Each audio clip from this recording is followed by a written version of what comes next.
دن بدن کھلنے لگا ہے نعمت الاسلام یہ۔ بسم اللہ الرحمن الرحیم۔ صرف 5 منٹ کا مدرسہ قرآن و حدیث کی روشنی میں 58واں دن 28 صفر المظفر۔ نمبر 1، اسلامی تاریخ۔ حضرت یونس علیہ السلام۔ حضرت یونس علیہ السلام اللہ کے برگزیدہ نبی اور انبیاء بنی اسرائیل میں سے ہیں۔ آپ علیہ السلام کی پیدائش عراق کے مشہور شہر نینوا میں ہوئی۔ اللہ تعالی نے آپ علیہ السلام کو اسی شہر کی ہدایت کے لیے نبی بنایا تھا۔ یہ قوم کفر و شرک میں مبتلا ہو گئی تھی۔ آپ انہیں ایک عرصے تک ایک اللہ کی عبادت کی دعوت دیتے رہے، مگر انہوں نے آپ کی دعوت کو قبول نہ کیا اور کفر و شرک پر جمے رہے اور آپ کا مذاق اڑایا۔ جب عام طور پر ایسا ہونے لگا تو حضرت یونس علیہ السلام ان کے لیے عذاب الہی کی بد دعا کر کے وہاں سے روانہ ہو گئے۔ آپ کے بستی سے روانہ ہو جانے کے بعد قوم پر عذاب الہی کے آثار دکھائی دینے لگے۔ قوم کو یقین ہو گیا کہ حضرت یونس علیہ السلام اللہ کے سچے نبی تھے، لہذا قوم کے تمام لوگ اور ان کے سردار بستی سے باہر ایک میدان میں جمع ہو کر خوب روئے اور اپنے گناہوں کی معافی مانگی اور شرک سے توبہ کی۔ اللہ تعالی نے ان کی توبہ قبول فرمائی اور انہیں عذاب سے بچا لیا۔ نمبر 2، حضور صلی اللہ علیہ وسلم کا معجزہ، تھوڑے سے پانی میں برکت۔ حضرت زیاد بن حارث رضی اللہ عنہ فرماتے ہیں، میں ایک سفر میں آپ صلی اللہ علیہ وسلم کے ساتھ تھا۔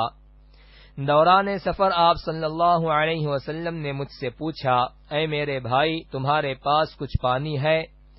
میں نے عرض کیا، ہاں، مشکیزے میں ہے، مگر تھوڑا سا ہے، وہ آپ کو کافی نہ ہوگا۔ تو آپ صلی اللہ علیہ وسلم نے فرمایا، اس کو کسی برتن میں نکال کر میرے پاس لے آؤ۔ چنانچہ میں گیا اور ایک برتن میں نکال کر لے آیا۔ آپ صلی اللہ علیہ وسلم نے اپنا دست مبارک اس میں رکھا۔ میں دیکھ رہا تھا کہ آپ کی انگلیوں کے درمیان سے پانی کا چشمہ فوارے کی طرح پھوٹنے لگا اور پھر سب نے اس سے وضو کیا۔ نمبر 3، ایک فرض کے بارے میں، سب سے پہلے نماز کا حساب ہوگا۔ رسول اللہ صلی اللہ علیہ وسلم نے فرمایا، سب سے اول جس چیز کا بندے سے قیامت میں حساب ہوگا وہ نماز ہے۔ اگر وہ ٹھیک اتری تو اس کے سارے اعمال ٹھیک اتریں گے، اور اگر وہ خراب نکلی تو اس کے سارے اعمال خراب نکلیں گے۔ نمبر 4، ایک سنت کے بارے میں، گناہوں سے توبہ کرنے کی دعا۔ حضرت ابو موسیٰ اشعری رضی اللہ عنہ فرماتے ہیں کہ رسول اللہ صلی اللہ علیہ وسلم یہ دعا مانگتے تھے، اللہم اغفر لی جدی و ہزلی۔ ترجمہ، اے اللہ میرے جانے انجانے گناہوں کو معاف فرما۔ نمبر 5، ایک اہم عمل کی فضیلت، مسجد سے کوڑا کرکٹ دور کرنا۔ رسول اللہ صلی اللہ علیہ وسلم نے فرمایا، مسجد سے کوڑا کرکٹ صاف کرنا بڑی آنکھوں والی حوروں کا مہر ہے۔ نمبر 6، ایک گناہ کے بارے میں، قرآن کو جھٹلانا۔ قرآن میں اللہ تعالی فرماتا ہے، اس شخص سے بڑا ظالم کون ہو سکتا ہے جو اللہ پر جھوٹ بولے اور جب اس کے پاس سچی بات یعنی قرآن آئے تو اس کو جھٹلائے۔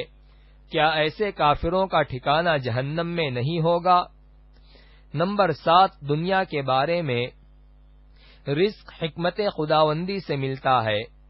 قرآن میں اللہ تعالی فرماتا ہے، اگر اللہ تعالی اپنے سب بندوں کے لیے رزق میں زیادتی کر دیتا تو ضرور زمین میں فساد کرنے لگتے، لیکن وہ جس قدر چاہتا ہے اندازے کے مطابق روزی اتارتا ہے اور وہ اپنے بندوں سے باخبر اور ان کو دیکھنے والا ہے۔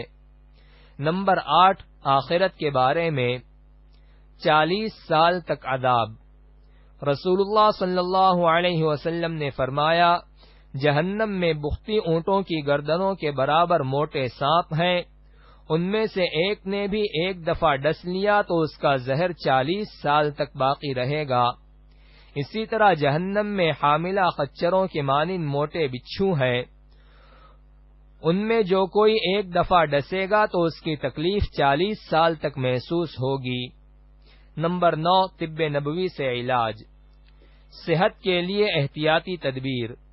حضرت ابن عباس رضی اللہ عنہما فرماتے ہیں کہ رسول اللہ صلی اللہ علیہ وسلم کھانے پینے کی چیزوں میں پھونک نہیں مارتے تھے اور نہ برتن میں سانس لیتے تھے۔ فائدہ، اطباء کہتے ہیں کہ جو ہوا سانس کے ذریعے باہر نکلتی ہے اس میں مرض کے اعتبار سے لاکھوں جراثیم ہوتے ہیں۔ جب انسان برتن میں 3 پھونک مارے گا یا سانس لے گا تو وہ جراثیم اس میں پھیل کر صحت کے لیے نقصان دہ ثابت ہو سکتے ہیں۔ نمبر 10، نبی صلی اللہ علیہ وسلم کی نصیحت۔ رسول اللہ صلی اللہ علیہ وسلم نے فرمایا، جب تم میں سے کسی کو چھینک آئے تو الحمدللہ کہے، اور سننے والا یرحمک اللہ کہے، اور اس کے جواب میں چھینکنے والا یہدیکم اللہ ویصلح بالکم کہے۔